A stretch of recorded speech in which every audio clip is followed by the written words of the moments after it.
The night Hazel Kowalski showed up at my door, I had motor oil under my fingernails, a half-eaten plate of pierogies going cold on the counter, and absolutely no intention of letting anyone into my life before the weekend. It was almost 11. November in Sudbury does not mess around. The kind of cold that gets into the joints of old buildings and makes them groan. My garage had been up since 6, but I had stayed late trying to sort out a carburetor on a '09 F-150 that somebody had already made worse before bringing it to me. I came home smelling like grease and burnt coffee, and I was just starting to feel like a person again when the knocking started. Not a polite knock, a knock like someone had been holding it together for a long time and just stopped. I opened the door and it took me a second to place her. Hazel Kowalski, 24, maybe 25 now. Her dad, Ted, had owned the hardware shop 2 blocks from my garage.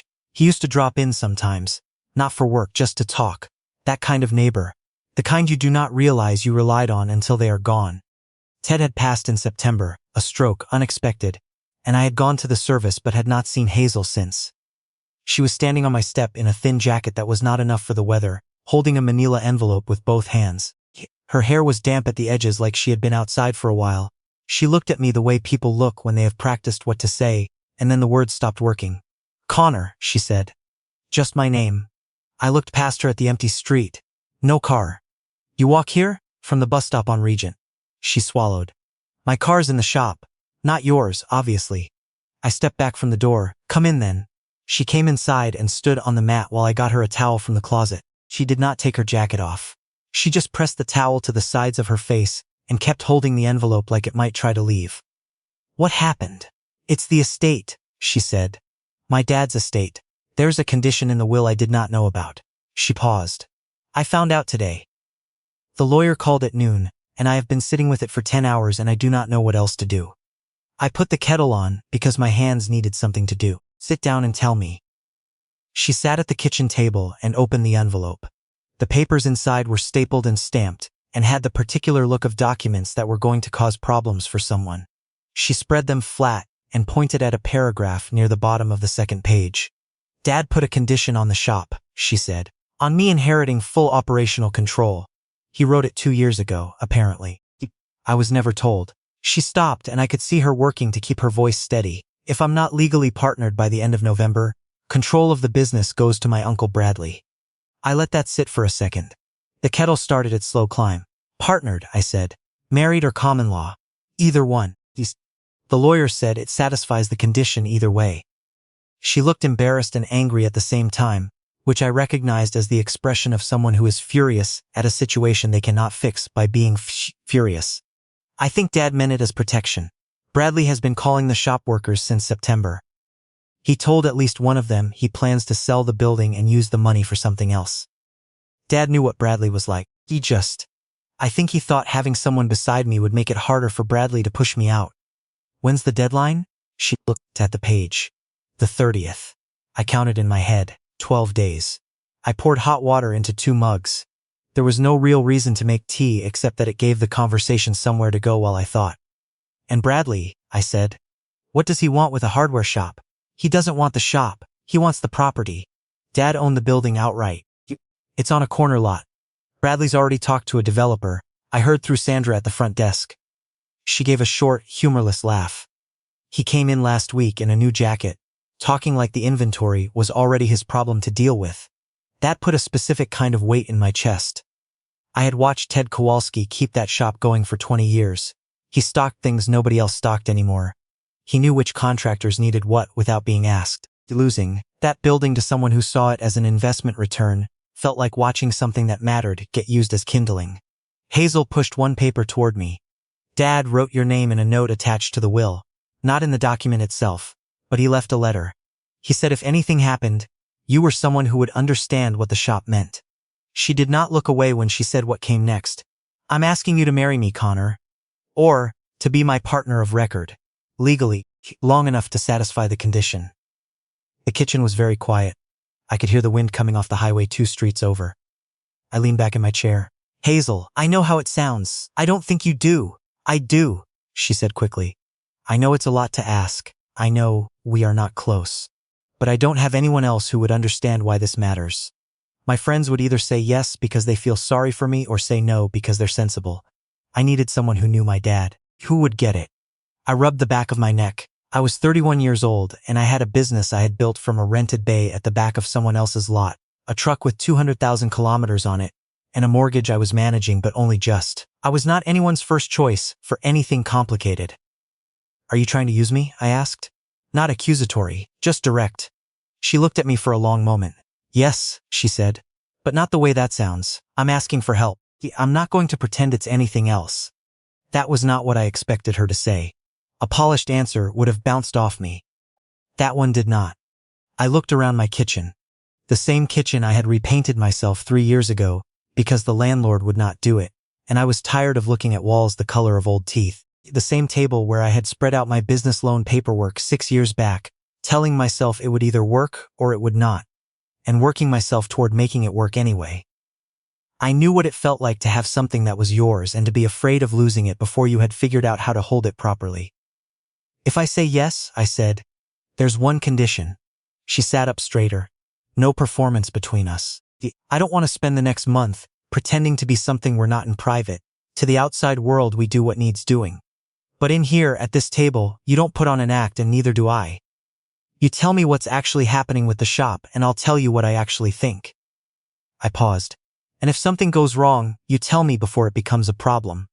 She nodded slowly, making sure I knew she had actually heard it. Okay, and same for you. Deal. If you're having second thoughts, you say so. Deal. She looked at me like the ground had shifted and she was checking whether it would hold. Okay, she said quietly. Thank you. Don't thank me yet, I said. We have to go to the Service Ontario office and then the lawyers.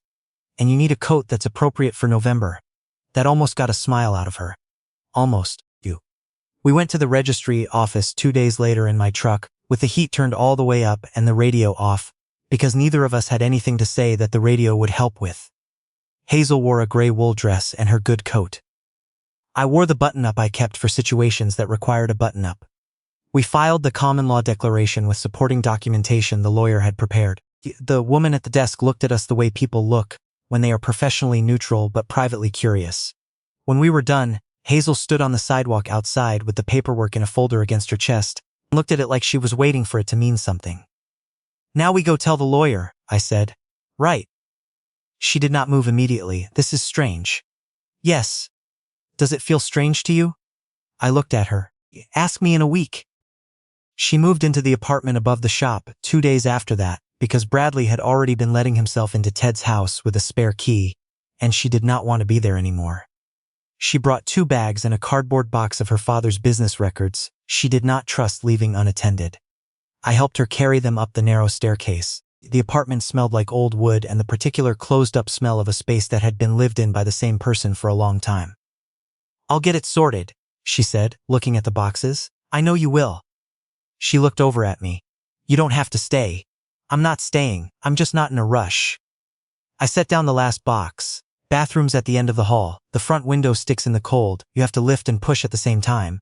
How do you know that? Your dad told me. I think he complained about it for about 4 years. That got a real smile out of her. Small, but real.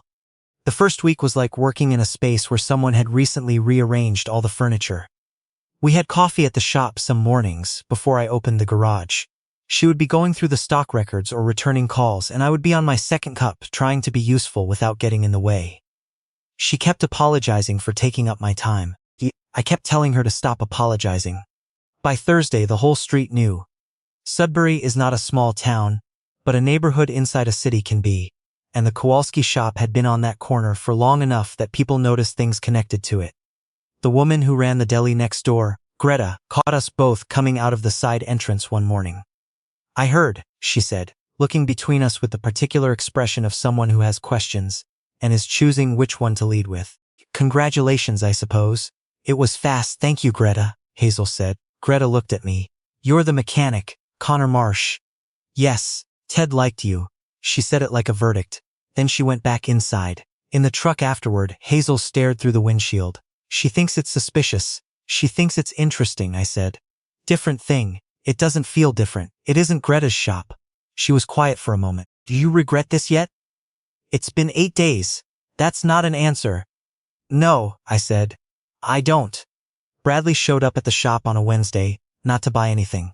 He came in wearing a down vest that still had the tagline crease from being folded in a store and stood near the front counter, talking to one of the part-time staff, a kid named Theo, like he had every right to be there. Hazel spotted him through the window from the office and came out without stopping to think. Bradley. He turned with the specific smile of a man who had prepared for this. Hazel, I heard the news. What are you doing here, checking in? The shop is still part of the estate until everything's settled. That's my responsibility. No, she said. It isn't. Bradley glanced at me where I was standing near the door with no particular intention beyond being present. And this is the mechanic. He said mechanic the way some people say it, like it is a category rather than a job. Quick decision. We had been friends for years, Hazel said, which was technically not untrue in a generous interpretation. Bradley smiled. I'm sure. But Hazel, be practical. You've got a parts supplier who's behind on a quote, a staff schedule that falls apart when Theo's unavailable, and a roof repair that your dad kept deferring. You're 24. You've been working here summers and weekends. Running this place full-time is not the same thing. Theo was looking at a display of adhesive hooks with sudden intense focus. Hazel's hand tightened around the pen she was holding. I appreciate your concern, she said. Her voice did not shake, which I could tell cost her something. Bradley stepped a little closer. Take the offer, Hazel. It's a fair price for the building. You'd have enough to get started somewhere else. Something that fits your life better. This fits my life. He looked at me like I was a prop she had borrowed. For now, he said. After he left, Hazel walked into the back and stood in the supply room for a moment, with her hand on a shelf. I followed her to the doorway. He's not wrong about all of it, she said, her voice tight. The supplier, the roof. I know about those things. Knowing about them and not being able to handle them are different. I don't know how to handle them yet. Then we figure out what yet means. She looked at me. Something in her face shifted, just slightly. Like she had been waiting for someone to say she did not have to already know everything. The supplier issue was real, dear. Hazel had a standing order with a distributor out of Hamilton that had been quoting Ted different prices than what showed up on the invoices. She found it in the records the second week, 3 instances over 2 years, small discrepancies but consistent. She called them herself. I was in the office when she did it, pretending to read a parts catalog. She did not ask me for the words. She worked it out while she was talking, dear. By the end of the call she had a corrected credit applied to the account and a new contact at the company who was going to be more careful. She hung up and looked at the ceiling. That was uncomfortable. Yes. Did I do it okay? You got the credit. She wrote something in the margin of the invoice and moved on to the next thing. The roof inspection happened on a Friday. The contractor, a man named Gerald who had done work for Ted before, came out and walked the flat section over the storage area. He gave Hazel the assessment standing in the parking lot in the cold, and when he quoted the repair, she did not flinch or look at me. Can you do it before the end of the month? She asked. If the weather holds, what do you need from me to book it? Gerald looked surprised in a way he tried to cover. He had probably expected her to say she needed to think about it. She did not. She booked it on the spot, asked him for a written confirmation by email, and shook his hand. In the truck on the way back to the garage, she was quiet for about 5 minutes. Then, Gerald asked me twice if I wanted to check with someone first. I noticed. He meant you, probably. She looked out the window. Does that bother you? I thought about it honestly. It would bother me more if you let it change how you handle things. She did not answer right away. I almost looked at you the first time he said it. Almost isn't the same as did. The hardest week was the third one. Bradley had apparently decided that patience was not working and moved to something more direct. Hazel got a call from the estate lawyer, a man named Mr. Okafor, who had been careful and fair throughout, telling her that Bradley had filed a formal objection to the common law declaration. His argument was that the partnership did not constitute a genuine relationship, and therefore did not satisfy the spirit of the condition. Hazel called me from the shop, and I could hear in her voice that she was holding herself together with both hands. I closed up early and went over. She was at her father's desk with paper everywhere, and her laptop open to what looked like 3 different legal information websites. She had been at it for hours. He's saying it's not real, she said when I came in. That we did it for the estate and it doesn't count. What does Okafor say? He says the condition as written says legally partnered. It doesn't say anything about intent. But Bradley has a lawyer and they're going to make a filing, and it'll take time we don't have. She pressed her palms flat on the desk. The 30th is in 9 days. Then we answer the filing. With what? With everything, I said. Greta next door, the contractor. Theo, receipts, emails, anything that shows we've been doing this like people actually do it. She looked at me like that was either obvious or impossible, and she couldn't decide which. They're going to say it's staged. Let them say it. Then we show them it isn't. We spent the next 4 days pulling together documentation. Bank records showing shared expenses. A written statement from Greta, who turned out to be more than willing to describe in specific terms what she had seen over the past 3 weeks. A note from Gerald saying Hazel had managed the roof repair negotiation without deferring to anyone. Statements from Theo and the other part-time staff, Sandra and a woman named Philippa who had worked Saturdays for 6 years, all confirming that Hazel had been managing day-to-day decisions, setting schedules, handling the supplier accounts. Bradley came in one more time before the hearing. He came in the morning when he probably thought I would not be there, but I had come in early to help Hazel organize the filing before Okafor needed it. Bradley pushed through the front door and stopped when he saw us both at the counter. Just dropping off a letter, he said. Leave it with Theo, Hazel said. She did not look up from the spreadsheet. Bradley set it on the counter himself. He looked around the shop, at the neat shelves, the updated stock tags Hazel had spent a weekend reprinting, the handwritten note her dad used to put on the seasonal display that she had kept exactly where it was. You know, Ted never meant for this to be your whole life, he said. Hazel did look up then. You didn't know what Ted meant. He talked to me too. Then you know he loved this shop. She held his look, which means you know exactly what you're trying to do. Bradley was quiet for a moment. The shop was quiet. Somewhere in the back, Philippa was doing inventory. The sounds of the street came in muffled through the glass. This is going to get harder before it gets easier, he said. I know, said Hazel. Leave anyway. He did. Not happily, but he did. After he was gone, Hazel set down her pen and pressed the heels of her hands against her eyes for a moment. I did not say anything. Sometimes the right thing to do after someone holds their ground is to let them feel it without filling the silence. Then she dropped her hands and picked up the pen again. The hearing with Mr. Okafor was the following Tuesday. Bradley came with a lawyer in a suit that cost more than my monthly lease payment. Hazel came with the folder, thicker now, and me. Bradley's lawyer made the argument cleanly. The relationship was entered into for the purpose of satisfying a legal condition. There was no pre-existing partnership. The timeline was suspicious. It should not count. Okafor looked at Hazel. Would you like to respond? She had not looked at me once since we sat down. I noticed that. She opened the folder. He put down the bank records first. Then the contractor's written account. Then the staff statements. Then Greta's note, which was 2 full pages and characteristically direct. Then a printout of emails she had exchanged with the Hamilton supplier, showing the correction she had negotiated, sent from an account she had set up in both our names for shared business matters. She did not read from anything. She just talked to her. I'm not going to say this started the way most relationships start, she said. But I'm also not going to pretend it's nothing.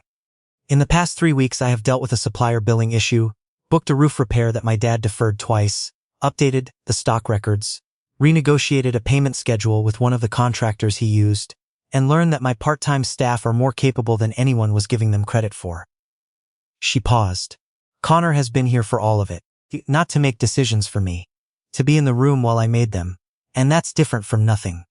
Bradley's lawyer started to say something. I'm not finished, Hazel said. Quiet, clear, not a performance. He stopped. My dad wrote that condition because he knew Bradley would try to take the easy path with the property. He knew I would need someone beside me long enough to find my footing. He wrote Connor's name in a letter because he thought Connor would understand why the shop mattered. She closed the folder. The condition as written is satisfied. The relationship is real, and the shop is not for sale. Okafor looked at the papers for a long time. He removed his glasses and cleaned them, which I got the impression was something he did when he was thinking rather than when his glasses were dirty. Bradley's lawyer made 2 more arguments here. Okafor addressed both of them in the careful, slightly tired way of a man who has seen a lot of people fight over things and knows when the fight is already over. The common law declaration satisfies the stated condition, he said finally. The documentation provided supports the validity of the partnership.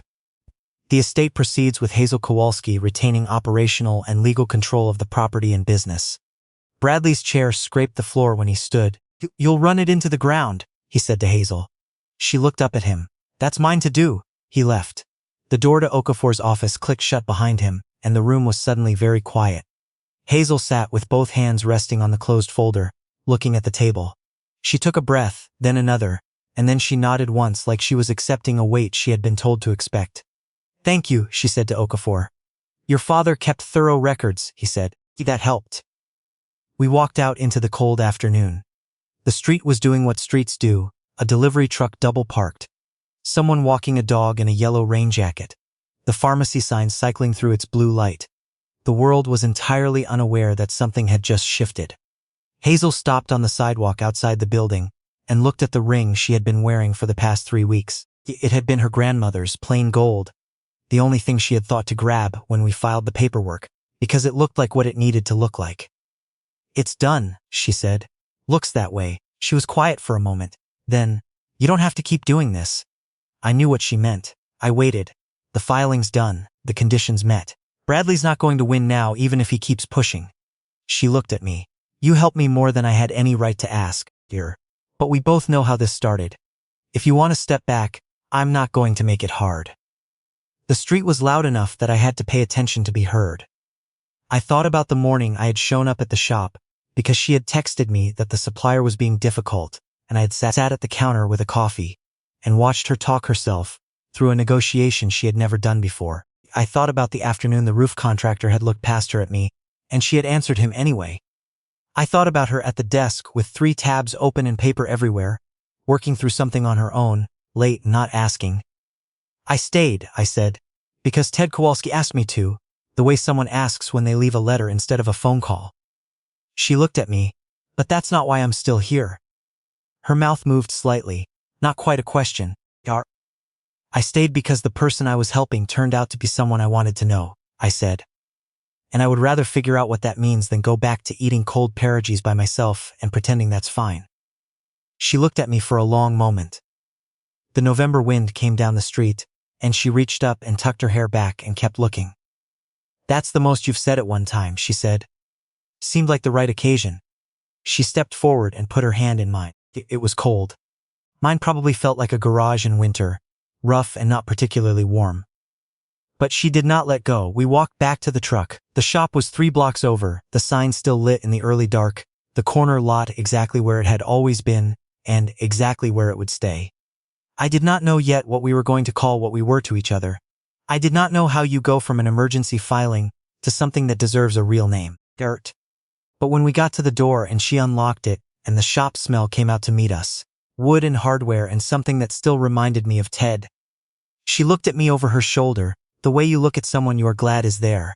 And I understood that some things start because they have to and become real because you choose them. The shop was still standing.